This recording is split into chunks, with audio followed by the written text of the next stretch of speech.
ஸ்ரீ குருபியோ நமக. திருமூலரின் திருமந்திரம் பால் 2 விளக்கம்.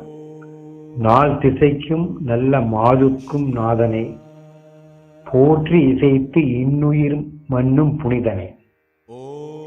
4 திசைகளிலும் பரவி இருக்கும் காற்றானது மூச்சு காற்றாக, அதாவது ஜீவாத்மாவாக, சக்தியாக, ஒரு நல்ல மாதுவாக ஒவ்வொரு மானுட யாக்கைக்குள்ளும் வியாபித்திருக்கிறது.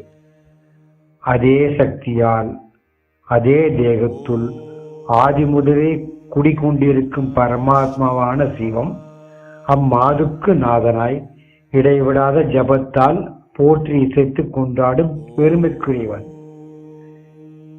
மேல் திசைக்குள் தென் திசைக்கு ஒரு வேந்தனாம் கூட்டு உதைத்தானை யான் கூறுகின்றேனே. தென் என்பதற்கு கற்பு என்று ஒரு பொருள் உண்டு. அதாவது அவனே 4 திசைக்குள் இருக்கும் அனைத்து ஜீவாத்மாவிற்கும் ஒரே பரமாத்மாவாக இருந்த போதிலும் தன்னை மட்டுமே நோக்கும் நல்ல மாதுவான சக்திக்கு கூற்றுவனையே காலால் உதைக்கும் வேந்தனாவான். அவனே நான் குறிக்கும் பரம்பொருள் ஆவான் என்பதாக திருமூலர் தம் திருமந்திரத்தில் இவ்வாறு குறிப்பிடுகிறார்.